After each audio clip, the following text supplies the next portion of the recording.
Mr. Chairman, having recently returned from two of my reservations in North Dakota, I can tell you the last thing we need to do is set caps on Indian education.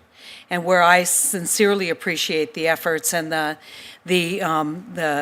attempts to hold agencies accountable, I will tell you I am concerned that this setting caps sends the wrong message. And in many ways, we all know that there are huge bureaucratic problems with a lot of administration of Indian programs, but frequently the punishment is to lower the opportunity for children. And so where it's important that we take care of the fraud, waste, and abuse, it also is critically important that we recognize the extreme needs in Indian country. And so for that reason, I want to just put that on the record. I applaud you for putting this on the markup, but express just some very, very serious concerns about the funding levels for Indian education that are established in this bill. Thank you, Chairman Barrasso and Vice Chairman Tester, for holding this hearing on this bill today. I also want to thank Senator Langford and Senator Daines for joining me in this effort to update student counts that will illustrate the resources needed for Native students by the Johnson O'Malley or JOM program. We have heard time and time again in this committee, data is lacking for Indian country. The National Congress of American Indians calls Indian country the asterisk nation because of the invisibility that is perpetuated by federal and state agencies and policies that leave American Indians and Alaska Natives out of our data collection efforts, data reporting and data analysis and public media campaigns. And while the Bureau of Indian Education has attempted to collect accurate data for Native students being served by this program, failure has persisted for over 20 years. Last month, in a bit of good news, the U.S. Census Bureau announced that it will be testing its data collection work in North and South Dakota at the Standing Rock Sioux Reservation, and hopefully this will help us get a handle on accurately assessing population growth and tribal community needs. Building on this effort, I introduced this bill, which would utilize census data and other existing information to help the Bureau of Indian Education overcome these obstacles. One of the fastest growing demographics, certainly in my state, is Native American children. And if we are going to be successful into the future, we need to make sure that these children get a great start. Since the Johnson O'Malley program was enacted in 1934, funds under the program have provided critical funding to support Native students and their cultures in schools. That's where public schools, which is where over 90% of Native students attend. Unfortunately, the estimated numbers of children eligible under the program has been frozen since 1995, resulting in diminished funding over time. In 1995, the Bureau conducted its most recent official and verified JOM student count, which is just over 271,000 eligible Native students. Yet, according to the U.S. Census, nearly 800,000 qualified Native American and Alaska Native students in the JOM eligible age group actually were counted. So that illustrates a huge gap in the numbers that we use and the numbers that are probably reality. I don't fault the Bureau for its inability to get accurate information, but we can't keep doing the same thing that we've always done and expect a different result. Now is the time to look at different methods. I think that when you look at the critical importance of education as a foundational piece for change, we cannot allow Native American kids to go undercounted and underserved if we expect to have a different future or a different outcome for these children. And so to me, it's a foundational piece in terms of getting the right services available to children. It's absolutely essential, and I want to thank the chairman and the vice chairman for including this in the hearing today. Thank you, Mr. Chairman. Thank you, Mr. Chairman. First, let me express my gratitude, Chairman Trudell, for your service to our country. I conduct every year a Native American Veterans Summit hear some of those same concerns that you expressed today.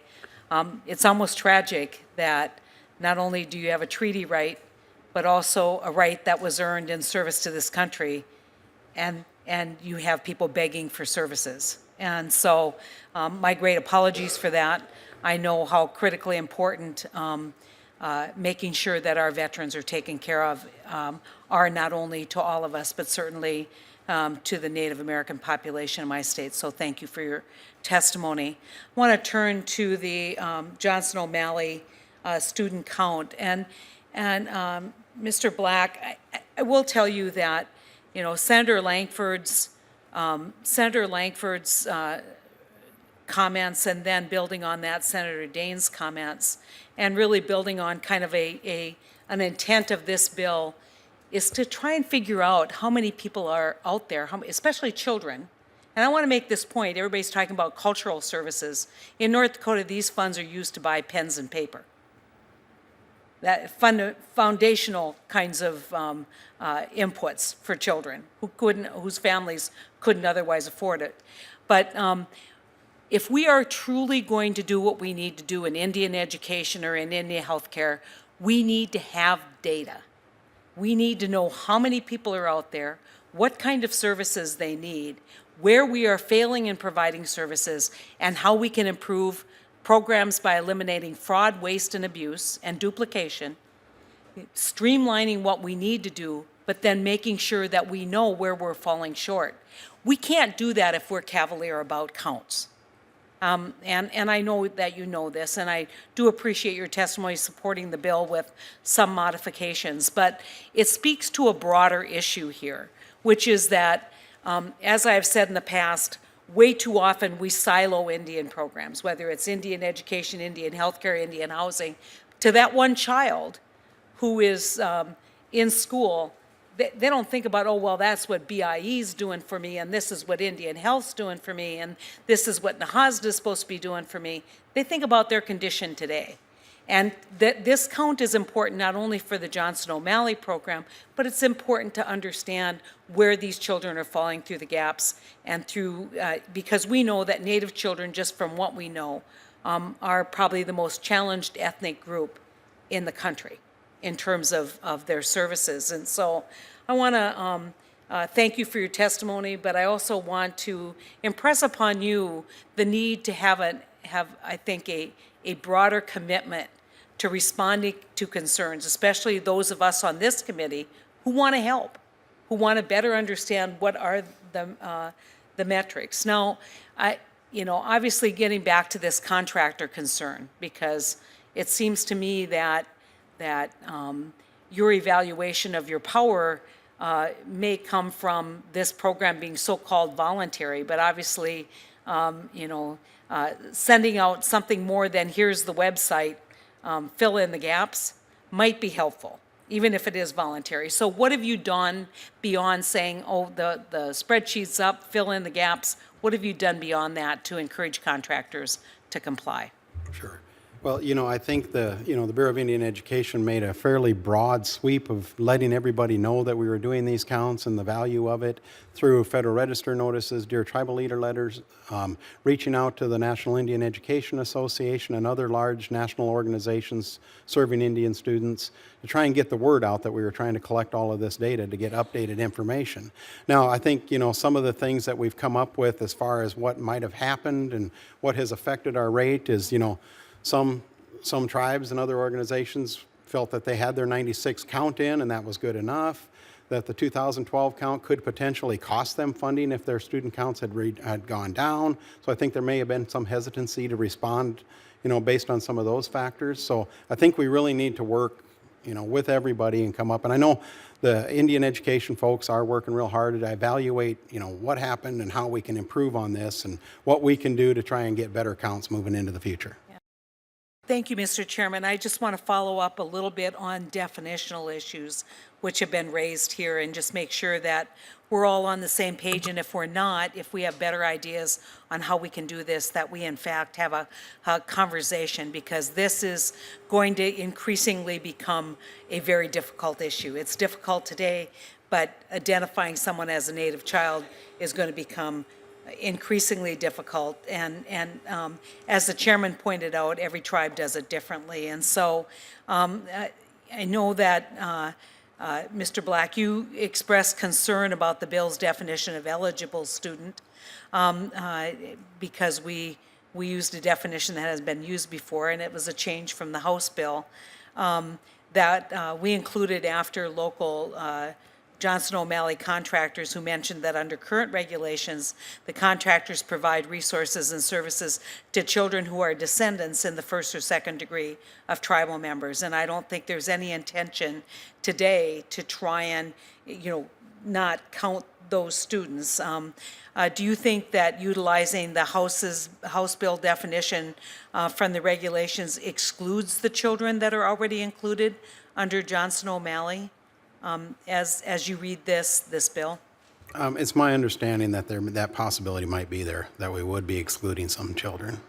If we I'll went, get you a more specific answer, though. yeah, I think it's important, just because we aren't going to solve this issue here. I think it's important that we have ongoing discussions and dialogue, because as we work through this particular issue, we could be setting down a milestone that we don't want to set down, or creating, again, another definition that would be used in yet another program. But it does demonstrate some of the complexities of what we're probably going to go through on the census in terms of getting folks identified, and certainly what we go through working with children. So if Ms. Mann, you have any comment about that, appreciate hearing it now.